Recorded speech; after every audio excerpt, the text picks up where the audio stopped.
Assalamu alaikum students, welcome back to my YouTube channel SLO's Academy. I am your physics teacher and today we are going to discuss about 11th class physics chapter number 6 that is fluid mechanics. तो बच्चों आज की video का topic है 6.6.5 that is the fifth application of Bernoulli's equation और उसका नाम है एरोफॉइल। तो जैसा कि आपको पता है कि हम बर्नौलीज इक्वेशन की एप्लीकेशंस को डिस्कस कर रहे हैं और आज हम पांचवी एप्लीकेशन डिस्कस करने जा रहे हैं और इसका नाम है एरोफॉइल। तो सबसे पहले इसकी डेफिनेशन मैंने लिखी है, उसको मैं रीड कर देती हूँ, उसके बाद मैं आपको समझाती हूँ कि ये क्या है। The device which are designed so that the relative motion between it and fluid produce a force perpendicular to the flow are called aerofoils. यानी कि ऐसी डिवाइसेस जिसको इस तरह से डिज़ाइन किया जाता है कि उनकी रिलेटिव मोशन यानी उनकी अपनी स्पीड और दूसरी किस चीज़ की स्पीड है, फ्लूइड की स्पीड, ये दोनों जब रिलेटिवली हम देख रहे होते हैं तो हम कहते हैं relative motion between it and fluid produce a force, एक ऐसी फोर्स को प्रोड्यूस करते हैं परपेंडिकुलर टू द फ्लो, जो कि उनकी मोशन के उन डिवाइसेस की मोशन के परपेंडिकुलर होती है। ऐसी डिवाइसेस को हम बोलते हैं एरोफॉइल्स। तो सिंपली अगर मैं आपको बताऊं तो आज की वीडियो में आप लोग ये सीखने जा रहे हैं कि एरोप्लेन कैसे उड़ते हैं, ठीक है, यानी कि हवाई जहाज जो उड़ते हुए हम देखते हैं तो इनके पीछे क्या फिजिक्स है, आज हम ये सीखेंगे, ठीक है। तो इसकी एग्जांपल में भी मैंने लिखा कि एरोप्लेन या फिर स्विंगिंग बॉल। अब इसका वर्किंग प्रिंसिपल सबसे पहले देख लेते हैं। Air flow over an aerofoil. तो बेसिकली बेटा ये होता है कि जो हमारी हवा है ना, ये इस एरोफॉइल के अराउंड मूव करती है, ठीक है, यानी कि इसकी जो भी शेप होती है ना, इसके ऊपर नीचे से हवा गुजरती है, ठीक है। तो इसको समझने के लिए सबसे पहले आप लोग इस डायग्राम को देखें। तो ये जो डायग्राम है ना, इसमें आप देख सकते हैं कि हमारे पास ये एरोफॉइल है।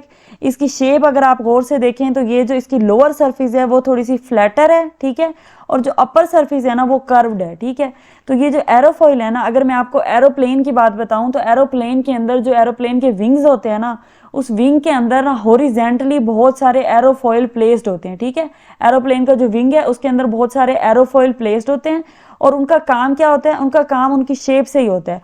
उनकी ना शेप कुछ इस तरह की होती है कि उनकी लोअर सरफेस फ्लैटर है और जो अपर सरफेस है वो कर्व्ड है, ठीक है। तो अब जब एरोप्लेन उड़ता है, ऊपर की तरफ जाता है, तो हवा आपको पता है कि उसके ऊपर प्रेशर लगा रही होती है या हवा जो है वो अपोजिट डायरेक्शन से आ रही होती है, ठीक है। एरोप्लेन जिस भी डायरेक्शन में उड़ रहा होता है उससे अपोजिट डायरेक्शन में जो हवा है उसको ड्रैग फोर्स अप्लाई करती है, उसको उड़ने से रोक रही होती है, ठीक है। तो बेसिकली आप इमेजिन करें कि हमारा जो एरोप्लेन है ना वो इस तरह से इस डायरेक्शन में उड़ने की कोशिश कर रहा है, ठीक है, यानी इस साइड पे जा रहा है। जैसे मैंने अगर आप कर्सर को देखें, जैसे ये मूव कर रहा है तो इस तरह से ये ऊपर फ्लाई करने की कोशिश कर रहा है और उसके विंग्स के अंदर जो एरोफॉइल है ना, उनके साथ क्या हो रहा होता है कि एयर जो है ना, एयर आगे से अपोजिट डायरेक्शन में उनके साथ टकरा रही होती है। तो बेसिकली होता यह है कि जब हवा के पार्टिकल्स आते हैं ना, तो कुछ पार्टिकल्स ऊपर से गुजरते हैं इस कर्व सरफेस के ऊपर से और कुछ नीचे फ्लैटर सरफेस की तरफ जाते हैं, ठीक है। अब नीचे क्योंकि फ्लैटर सरफेस है ना, तो जो एयर के मॉलिक्यूल नीचे आके इस सरफेस से टकराएंगे, तो अब बेसिकली ये ना आप इस तरह से स्लाइड देख सकते हैं। अगर एयर के मॉलिक्यूल यहाँ से आ रहे हैं तो कुछ मॉलिक्यूल यहाँ टकराएंगे। अब जो लेयर यहाँ से आ रही है वो कुछ यहाँ पे टकरा जाएंगे, जो लेयर नीचे से आ रही है उसको आगे से वो इस जगह से टकरा जाएंगे, जो उससे नीचे से आ रही है वो यहाँ पे टकरा जाएंगे, ठीक है। तो लोअर सरफेस में ना ज्यादा कोलिजन होती है, ठीक है, लेकिन उसके मुकाबले में अगर आप अपर सरफेस को देखें तो जो लेयर्स आ रही है ना, अगर कोई यहाँ पे आके टकराता है तो मे बी कोई एक दो जगह पे कोलिजन हो जाए या फिर यहाँ पे हो जाए, लेकिन जैसे ही उससे ऊपर वाली लेयर्स है ना वो ऐसे इस सरफेस के ऊपर से इस तरह से गुजर जाएंगी स्मूथली विदाउट एनी कोलिजन, ठीक है। तो नीचे कोलिजन ज्यादा हो रही है, ऊपर कोलिजन नहीं हो रही या फिर बहुत थोड़ी हो रही है।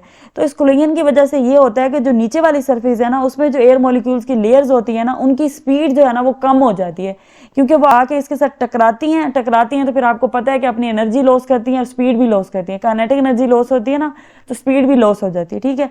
जब स्पीड कम होगी तो अब यहाँ पे स्पीड कम हो गई है और ऊपर से जो है ना वो स्पीड ज्यादा हो गई है। अब इसी चीज को आप एक और वे में भी समझ सकते हैं। इसी चीज को समझने के लिए एक और पॉइंट ऑफ व्यू ये है कि जो एयर है ना उसके जो मॉलिक्यूल्स होते हैं या फिर उसकी जो लेयर्स होती है ना, उन्होंने यहाँ तक पहुंचना है, ठीक है। उनकी फाइनल डेस्टिनेशन यहाँ है कि उन्होंने इस एयर फॉइल को क्रॉस करके यहाँ तक आना है, ठीक है। अब जो नीचे वाली लेयर्स है ना उनके लिए डिस्टेंस जो है ना वो शॉर्टर है। देखिए यहाँ पे लिखा हुआ है शॉर्टर डिस्टेंस है। क्यों शॉर्टर है? क्योंकि नीचे से सरफेस फ्लैटर है, तो फ्लैट सरफेस होने की वजह से ना उनका डिस्टेंस शॉर्ट है, ठीक है, वो यहाँ से यहाँ तक जल्दी पहुंच सकती हैं। और ऊपर से जो है ना, ऊपर से कर्व्ड है, उनके लिए डिस्टेंस ज्यादा है, तो उनको ज्यादा टाइम लगेगा यहाँ पहुंचने में, ठीक है। लेकिन अब क्योंकि उन्होंने आना तो इकट्ठे है यहाँ पे, तो अब होता यह है कि क्योंकि एक जैसे टाइम में आना है तो वो ऊपर वाली जो लेयर्स है ना वो अपनी स्पीड बढ़ा लेती हैं, क्योंकि उनको पता है कि हमारे पास ज्यादा डिस्टेंस है कवर करने के लिए, तो वो अपनी स्पीड बढ़ा के ना एक ही टाइम के अंदर नीचे वाली लेयर के साथ यहाँ पे पहुंच जाती हैं, ठीक है। उनको लॉन्गर डिस्टेंस ट्रैवल करना है, इसलिए वो अपनी स्पीड बढ़ा लेती हैं। अब जब ऊपर स्पीड बढ़ जाती है, और इसके अलावा इससे पहले जो पॉइंट ऑफ व्यू मैंने आपको बताया उसमें भी मैंने आपको बताया कि स्पीड जो है वो क्यों बढ़ती है यहाँ पे, क्योंकि यहाँ कोलिजन कम हो रही है, नीचे कोलिजन ज्यादा हो रही है। तो दोनों ही सूरतों में हमारे पास क्या कंक्लूड हुआ कि अपर सरफेस पे एयर मॉलिक्यूल्स की स्पीड हायर होती है और लोअर सरफेस पे एयर मॉलिक्यूल्स की स्पीड जो होती है वो लो होती है, ठीक है। यहाँ पे मैंने मेंशन किया है कि यहाँ लो वेलोसिटी है, यहाँ पर हाई वेलोसिटी है। अब हम चलते हैं बर्नौलीज के कंसेप्ट की तरफ, ठीक है। बर्नौली की एप्लीकेशन है तो बर्नौली का कंसेप्ट यूज करेंगे। और बर्नौली ने क्या कहा था कि जहां पर स्पीड ज्यादा होगी फ्लूइड की वहां पर प्रेशर कम होगा, ठीक है। और जहां पर प्रेशर ज्यादा होगा वहां पर स्पीड कम होगी, यानी प्रेशर और स्पीड का इनवर्स रिलेशन है। अब उसे हम अगर यहाँ पर अप्लाई करें तो क्योंकि अपर सरफेस के ऊपर हाई वेलोसिटी है तो प्रेशर क्या होगा, लो होगा, ठीक है। यानी कि ऊपर से लो प्रेशर आ रहा है और नीचे क्योंकि हमारी स्पीड लो है तो प्रेशर हाई होगा। अब अगर हमारे एरोप्लेन के विंग्स के नीचे से प्रेशर ज्यादा क्रिएट हो जाता है तो ये क्या करेगा, ये नीचे जो ज्यादा प्रेशर है यही हमारे एरोप्लेन को लिफ्ट अप करता है, ठीक है। यानी कि उसको ऊपर राइज अप होने में मदद करता है और इसी की वजह से हमारा एरोप्लेन फ्लाई करता है, ठीक है। तो ये जो ऊपर हो रहा है ना, ये ऊपर कर रहे हैं ना, इस इफेक्ट को भी हम एक नाम देते हैं और वो कहते हैं लिफ्ट, ठीक है। यानी ये लिफ्ट हो रहा है, यानी ये ऊपर की तरफ उठ रहा है। और क्यों उठ रहा है, ड्यू टू हाई प्रेशर। और हाई प्रेशर क्यों हुआ है, क्योंकि यहाँ पे वेलोसिटी लो है और लो वेलोसिटी की मैंने आपको दो रीजंस बता दिए, ठीक है। तो बेसिकली इस तरह से हमारे एरोप्लेन उड़ते हैं, ठीक है ना। तो अब हम चलते हैं अपनी थ्योरी की तरफ। और थ्योरी में हम इसकी वर्किंग प्रिंसिपल को देखने लगे थे। तो मैंने आपको पहला पॉइंट बताया था कि air flow over an aerofoil, इस एरोफॉइल के इर्द गिर्द एयर फ्लो कर रही है, ठीक है। अब अपर सरफेस इज कर्व्ड, ये मैंने आपको दिखा दिया, अपर सरफेस कर्व्ड है।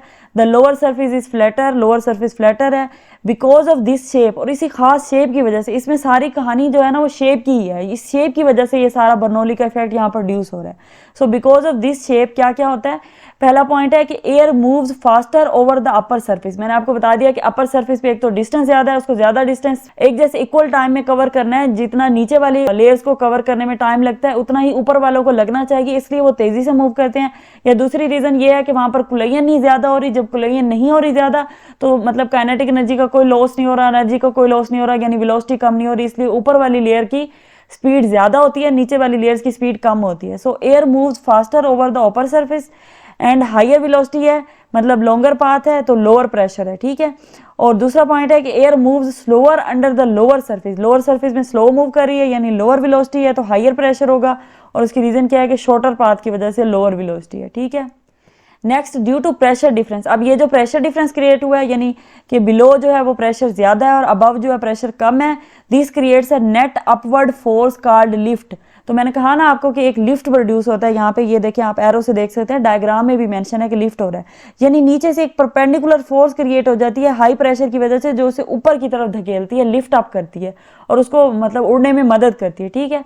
This creates a net upward force called lift which helps the airplane to rise और टेक ऑफ, ठीक है। और यही चीज, इसी परपेंडिकुलर फोर्स का जिक्र हमने डेफिनेशन के अंदर भी किया था, जहां पे हमने कहा था कि which produces a force perpendicular to the flow या परपेंडिकुलर टू द मोशन। अब इसकी मोशन के परपेंडिकुलर ये कैसे है वो मैं आपको दिखाती हूँ कि ये देखें, अगर ये एरोप्लेन मैंने कहा ना कि इस साइड पे मूव कर रहा है यानी इस साइड पे मूव कर रहा है, अगर आगे की तरफ बढ़ रहा है तो ये क्या है, लिफ्ट क्या है, ऊपर की तरफ है। तो इनको अगर आप एंगल देखें तो ये एरोप्लेन आगे की तरफ जा रहा है और ये जो परपेंडिकुलर फोर्स है ये ऊपर की तरफ है, तो इस तरह इनके दरमियान एंगल जो है 90 का बन रहा है, इसलिए हम इस फोर्स को कहते हैं परपेंडिकुलर फोर्स। तो ये हमारे पास एक एप्लीकेशन होगी एरोफॉइल। तो अब हमारे पास नेक्स्ट एप्लीकेशन आ जाती है मैग्नेस इफेक्ट। तो ये हमारी जो है ना 6.6.6 यानी कि छठी एप्लीकेशन है बर्नौलीज इक्वेशन की। तो सबसे पहले इसकी डेफिनेशन को देख लेते हैं, उसके बाद मैं आपको समझाऊंगी कि इसके अंदर क्या है। तो इसकी डेफिनेशन है, the phenomenon in which a spinning object moving through a fluid experiences a force perpendicular to its direction of motion is called Magnus effect।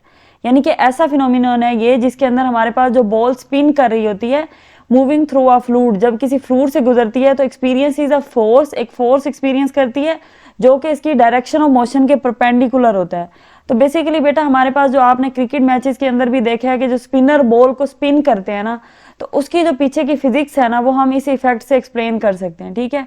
तो आज हम देखने जा रहे हैं कि वो बॉल किस तरह से स्पिन होती है, तो ये जो फिनोमिना है ना उसके रिलेटेड है, ठीक है। इसलिए यहाँ पे लिखा हुआ है कि spinning object moving through a fluid, जैसे हमारे पास एक बॉल है, स्पिनिंग बॉल है, moving through a fluid, fluid आपको पता है एयर एक फ्लूइड होता है, तो जब वो हवा में से गुजरती है एक्सपीरियंस इज अ फोर्स, वो एक फोर्स एक्सपीरियंस कर रही होती है perpendicular to the direction of motion, जो कि उसकी डायरेक्शन ऑफ मोशन के परपेंडिकुलर होता है, ठीक है। तो इसको हम बोलते हैं मैग्नस इफेक्ट। अब this makes the object curve from its straight path, यानी कि ये जो चीज़ है ना, ये जो इफेक्ट है ना, ये उस बॉल को या उस ऑब्जेक्ट को मजबूर करता है कि वो स्ट्रेट पाथ में जाने के बजाय कर्व पाथ ले, ठीक है, यानी कि रोटेट हो जाए बजाय इसके कि वो सीधा जाए। अब ये कैसे होता है, ये आगे जब मैं आपको डायग्राम दिखाऊंगी तो उससे आपको समझ आ जाएगी। तो ये हमारे पास डायग्राम है मैग्नस इफेक्ट की। इसमें आप देख सकते हैं कि हमारे पास ये एक बॉल है, लेट्स से कि ये क्रिकेट बॉल है, वैसे ये किसी भी बॉल में हो सकता है, जैसे मैंने यहाँ पर इसके एग्जाम्पल में लिखा था कि a spinning object like a football, cricket ball and tennis ball and baseball. तो कोई भी आपके पास बॉल है, हम सपोज कर लेते हैं क्योंकि क्रिकेट मैच हम लोग ज़्यादा देखते हैं तो आपको उससे समझने में आसानी होगी कि लेट्स से हमारे पास ये एक बॉल है जिसको स्पिनर स्पिन कराना चाहता है, ठीक है। अब आपको पता है कि जब बॉलर जो है ना वो बॉल को फेंकता है ना, स्पिनर जो बॉल को फेंकता है ना, तो वो उसको बिल्कुल ऐसे हाथ से छोड़ नहीं देता बल्कि वो रोटेट करके फेंकता है, ठीक है। यानी एक होता है कि आप अपने हाथ से सीधा ऐसे छोड़ दें बैट्समैन की तरफ जाए, और ये है कि वो अपने हाथ में बॉल को उंगलियों के साथ घुमाता है, रोटेट करता है उसके एक्सिस के अराउंड, ठीक है ना, बॉल के एक्सिस के अराउंड रोटेट करता है और फिर आगे की तरफ फेंकता है। तो यानी बॉल जो है ना एट अ टाइम दो मोशन परफॉर्म कर रही होती है, एक तो वो अपने एक्सिस के अराउंड भी मूव कर रही है और एक वो आगे भी जा रही है, ठीक है ना, यानी बैट्समैन की तरफ भी जा रही है। तो अगर आप यहाँ पर देखें तो ये जो एरोज है ना, ये इसकी रोटेशनल मोशन को शो कर रहे हैं और बाकी ये फ्लूइड के अंदर से आगे जा रही है, ठीक है। तो अब अगर यहाँ पर आप देखें तो जब बॉल आगे की तरफ आ रही होती है इस तरफ, लेट्स सपोज कि हमारे पास बॉल इस साइड पे आ रही है और यहाँ पे बैट्समैन है, ठीक है। तो जब ये बॉल इस साइड पे आ रही है और ये जो हवा है ना, विंड, चलती हुई हवा को आपको पता है एयर को हम विंड बोलते हैं, ये इसको अपोज करने की कोशिश करेगी, ठीक है। अपोज करने का मतलब है कि यानी बॉल की डायरेक्शन अगर इस साइड पे है, लेफ्ट साइड पे है, तो हवा की डायरेक्शन क्या है, हमारी राइट साइड पे, ठीक है। अब ये हवा को चीरती हुई जाएगी, लेकिन जब हवा को ये चीरती हुई जाएगी तो यहाँ पे होता ये है कि हवा जो है ना उसकी लेयर्स डिवाइड हो जाती हैं, कुछ लेयर्स ऊपर से गुजरती हैं बॉल के, कुछ नीचे से गुजरती हैं, ठीक है। अब यहाँ पे बेटा समझने वाली चीज ये है कि जब ऊपर से जो लेयर्स गुजर रही है ना, उनकी डायरेक्शन यानी कि हवा इस डायरेक्शन में जा रही है राइट साइड पे, और ये जो बॉल ऊपर वाली सरफेस है बॉल की, उसकी डायरेक्शन जो है ना वो सेम है। अगर आप इस एरो को देखें तो बॉल की जो ऊपर वाली सरफेस है ना, क्योंकि ये रोटेट करती हुई जा रही है ना, ये यूं रोटेट कर रही है इस तरह से, इस एंगल में आप ये ग्रीन कर्सर को देखें इस साइड पे, यानी कि ये राइट साइड पे रोटेट कर रही है, और जो हमारी विंड है इसकी डायरेक्शन भी राइट साइड पे है। तो अपर सरफेस पे क्योंकि ये राइट साइड की तरफ रोटेट कर रही है और विंड की डायरेक्शन भी राइट साइड की तरफ है, तो क्या होता है कि ये जो वेलोसिटीज है ना, मतलब कि हमारी जो बॉल की मोशन है या बॉल की वेलोसिटी है वो विंड की वेलोसिटी के साथ मिलके एड अप हो जाती है, ठीक है। और जब ये ऐड होती है तो जो अपर वाली सरफेस है ना, यहाँ पर हमारे पास वेलोसिटी बढ़ जाती है, और जब हाई वेलोसिटी हो जाती है तो अकॉर्डिंग टू बर्नौलीज इक्वेशन हमने क्या पढ़ा कि जहाँ पे वेलोसिटी ज्यादा होती है फ्लूइड की, वहां पे फ्लूइड का प्रेशर कम होता है, ठीक है। तो ऊपर वाली सरफेस पे आपको समझ आ गई कि लो प्रेशर है, ठीक है। तो ये यहाँ पर लिखा हुआ है कि faster wind speed means lower pressure, ठीक है। अब ये ऊपर लोअर प्रेशर हो गया। अब नीचे वाली कहानी समझते हैं। नीचे आप देख सकते हैं कि क्योंकि वो इस साइड पे रोटेट कर रही है, राइट साइड पे रोटेट कर रही है, तो नीचे जो है ना वो बॉल इस तरफ घूमेगी, ठीक है ना, यूं जाने के लिए इधर घूमेगी, और हवा की डायरेक्शन है हमारे पास राइट डायरेक्शन में, और बॉल की डायरेक्शन है लेफ्ट साइड पे। तो ये दोनों एक दूसरे को कैंसिल करने की कोशिश करेंगी, यानी कि ये दोनों स्पीड जो है ना वो एक दूसरे के इफेक्ट को कैंसिल करने की कोशिश करेंगी। तो इसकी वजह से जो है ना स्पीड जो हवा की होती है, हवा की लेयर की होती है लोअर सरफेस पे, वो कम हो जाती है, ठीक है। और जब स्पीड कम होती है यानी slower wind speed means higher pressure according to Bernoulli equation, ठीक है।